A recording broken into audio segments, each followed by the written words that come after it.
안녕하세요. 팩트의 알기 쉬운 스쿠버 이론입니다. 오늘은 여러분들과 함께 수중 환경에 대한 내용을 좀 이야기해 볼까 하는데요. 우리가 수중에서는 모든 감각이 육상과 조금 달라질 수 있습니다. 그러면 이러한 감각적인 변화가 어떻게 또 왜 일어나는지 한번 알아보는 시간을 가져보도록 하겠습니다. 자, 첫 번째로는 바로 시각의 변화인데요. 여러분들 물놀이 갔을 때 혹시 물속에서 물안경 없이 눈을 떠본 그런 경험이 있으실까요? 아마 그런 경험이 있으셨다면 사물들이 굉장히 뿌옇게 보이는 그런 현상들을 접하셨을 텐데요. 우리가 사물을 보기 위해서는 공기 공간이라는 것이 필요하게 됩니다. 그러다 보니 우리가 수중에서 다이빙을 할 때는 물안경이라는 것을 착용을 하게 되고요. 잠깐 그림을 그려보면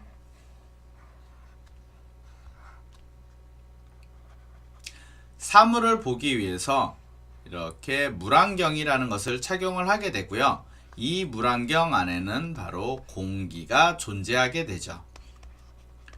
그래서 물속에서 뭔가의 사물을 바라봤을 때 물과 공기가 만나는 지점에서 빛이 굴절을 하게 되는데요. 그러면서 사물이 크게 보이는 이러한 현상들을 경험하시게 됩니다. 그래서 보통 우리가 물속에서는 이러한 현상 때문에 사물이 25% 정도 크게 보인다라고 이야기를 합니다.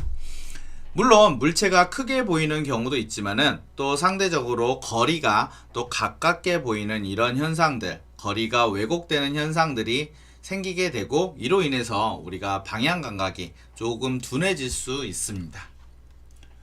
두 번째로는 우리가 두 번째로 알아볼 것은 빛의 변화입니다. 우리가 사물의 색상을 구분하기 위해서는 흔히 말하는 가시광선의 영역, 즉 빨주, 노초, 파남보 하는 가시광석의 영역이 필요하게 되는데요. 우리가 빨간색 이쪽으로 적외선 영역이라고 하고요. 보라색 이쪽으로는 자외선 영역이라고 합니다. 그런데 이러한 색깔마다 빛의 파장이 다 다른데요. 보통은 적외선 영역, 빨간색, 주황색 이쪽 영역들은 상대적으로 파장이 길고 파란색, 남색, 보라색 이 자외선 계열들은 파장이 굉장히 짧습니다. 그러다 보니 이렇게 파장이 긴 적외선 영역들은 투과력이 좋지를 못해요. 그래서 물속으로 빛이 들어오다가 반사가 되거나 산란이 되거나 하면서 빨간색들이 점차 사라지게 됩니다. 그래서 우리가 수심이 깊어지면 깊어질수록 남는 색깔은 바로 이 파란색, 남색, 보라색 계열들만 남게 되는데요. 그래서 우리가 혹시 수중에서 촬영한 이런 영상들이나 사진들을 보면은 대부분 파랗게 보이는 그런 것들을 발견하실 수 있을 텐데요. 이게 바로 이러한 빨간색 영역들이 들어오지 못하고 파란색 계열들만 남아서 그렇게 보이는 현상입니다. 그러다 보니 우리가 물속에서 영상을 촬영을 하게 될 때는 빨간색을 보완해주기 위해서 레드 필터라고 하는 장비를 사용을 하게 되는데요. 쉬운 말로 뭐냐면은 부족한 빨간색을 보충하기 위해서 빨간색 필름을 앞에다가 이렇게 끼워 넣어주는 거라고 보시면 됩니다. 아니면은 우리가 랜턴을 활용하여 랜턴 불빛을 켜서 본연의 색깔을 확인하실 수도 있게 됩니다. 그 다음 세 번째로는 바로 소리의 변화인데요. 우리가 물의 밀도는 공기의 밀도에 비해 약 800배 정도가 높습니다. 800배 정도가 높다 보니 밀도가 높다 보니 소리의 전달이 빠르게 됩니다. 그래서 우리가 수중에서는 이러한 밀도 차이로 인해서 공기 중보다 약 4배 정도 빠르게 소리가 전달이 되는데요. 여러분들 혹시 그런 경험 있으신가요? 노래나 이런 것들을 2배속, 4배속 뭐 이렇게 빠르게 플레이를 시켜보면은 무슨 말을 하는지 도저히 알아들을 수가 없죠. 당연히 물속에서는 우리가 호흡기를 입에 물고 있기 때문에 말을 할 수 없지만은 만약에 말을 하더라도 이렇게 소리가 빠르게 전달이 되다 보니 무슨 말인지 잘 알아듣기가 힘듭니다. 그리고 또한 이렇게 소리가 빠르게 전달이 되다 보니까 소리가 어디서 들리는지 소리의 방향 감각이 굉장히 둔해지게 됩니다. 그래서 우리가 육상에서는 만약에 친구랑 헤어졌을 때 보통은 소리를 질러서 부르죠. 누구야, 아무개야, 나 여기 있어, 뭐 이런 식으로 해서 소리를 질러서 서로 헤어진 것들을 확인하고 서로 만날 수 있는데, 물속에서는 이러한 소리로서는 방향 감각이 굉장히 둔해짐으로 인해서 서로가 만약에 헤어졌을 때는 서로 소리로 인해서 찾기가 굉장히 어렵게 됩니다. 그래서 우리가 수중에서는 항상 짝과 헤어지지 않도록 이렇게 눈으로 확인을 하면서 다이빙을 하셔야 됩니다. 자, 네 번째로는 바로 열 손실인데요. 결론부터 말씀드리면은 수중에서는 공기 중에서보다 열 손실이 약 25배 빠르게 일어납니다. 한 가지 예를 들어 볼 텐데요. 우리가 목욕탕, 냉탕 하면은 보통 냉탕의 수온이 몇 도 정도 된다고 생각을 하시나요? 보통 냉탕의 온도가 17에서 한 18도, 목욕탕마다 좀 다를 수 있겠지만은 17에서 18도 정도입니다. 근데 우리가 냉탕에 들어가게 되면은 굉장히 춥다라고 느껴지죠. 온몸에 닭살이 돋고 오랜 시간 있으면은 입술이 펄해지고 몸이 떨리고 하는 그런 현상들을 느끼실 수 있는데요. 근데 사실 17도, 18도라고 하면은 우리가 육상에서는 어느 정도의 날씨일까요? 보통 봄, 가을에 약간은 따스한 날씨라고 생각을 하실 수 있을 거예요. 그러면은 우리가 봄, 가을 날씨에 옷을 벗고 밖에 있다고 해서 우리가 냉탕에 들어가 있을 때만큼 그렇게 추위를 많이 느끼시나요? 사실 그렇지 않거든요. 그게 바로 물속에서는 체온의 손실이 25배 빠르게 일어나기 때문입니다. 그래서 우리가 물속에서는 체온을 보호하기 위해서 슈트 혹은 잠수복이라고 불리는 우리가 슈트를 착용하게 되고요. 만약에 슈트를 입더라도 오랜 시간 다이빙을 하게 되면은 추위를 느끼실 수 있게 될 텐데, 그렇게 추위를 느끼게 된다면은 얼른 다이빙을 마치고 올라오셔가지고 따뜻한 물로 샤워를 하시고 몸을 따뜻하게 유지를 해주셔야 합니다. 자, 마지막으로는 바로 수온 약층이라는 건데요. 수온 약층 하면은 조금 생소하실 수 있을 텐데, 우리 예전에 과학 시간에 뭐 대기권, 성층권, 열권 뭐 이런 걸 하면서 이런 그래프 한번 보신 적 있으실까요?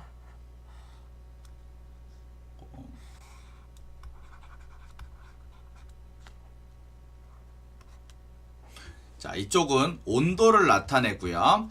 자, 이쪽은 수심을 나타냅니다.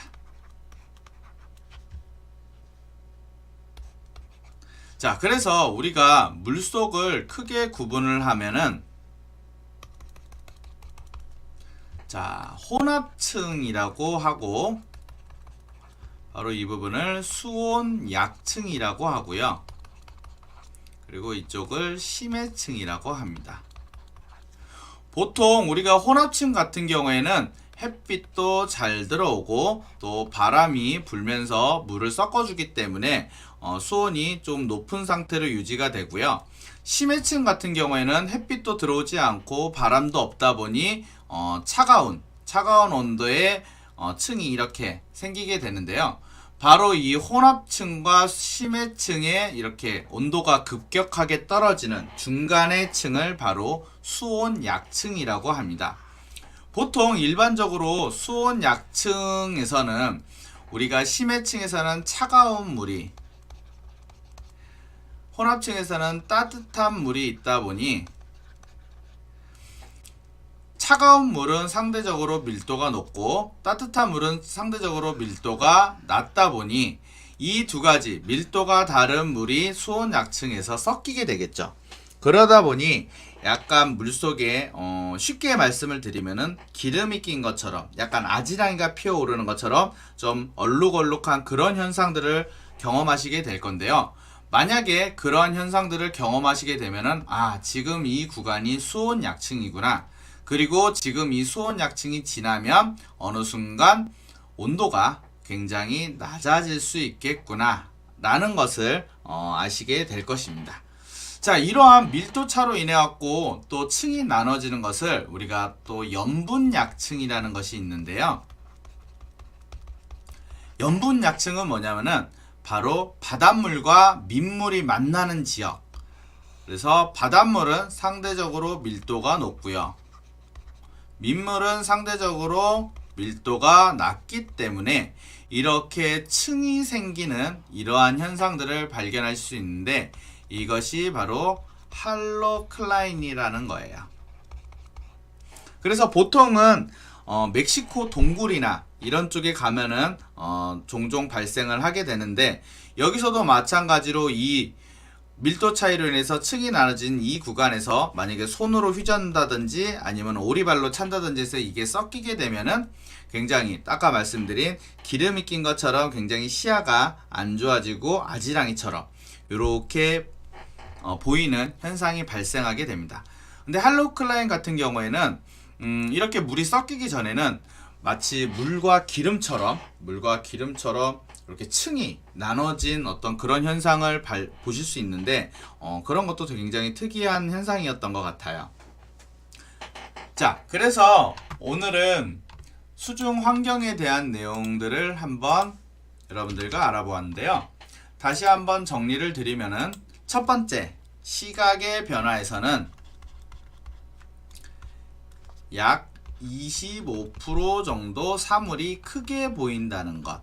왜냐하면은 우리가 사물을 보기 위해서는 공기 공간이 필요하고 그래서 우리가 마스크라는 것을 착용을 하게 되는데 물과 공기가 만나면서 빛의 굴절로 인해서 사물이 크게 보이는 현상이 있다라는 것.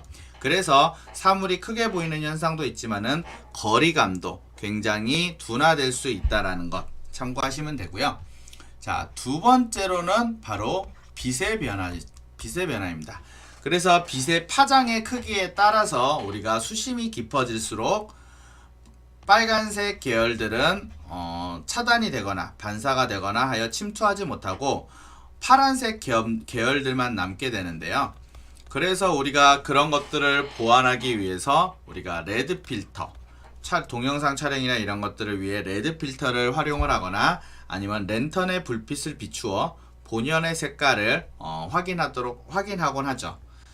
자, 그 다음 세 번째로는 바로 소리인데요. 공기 중보다 물의 밀도가 약 800배 정도 높다 보니 물속에서는 소리가 4배 빠르게 전달이 되고요.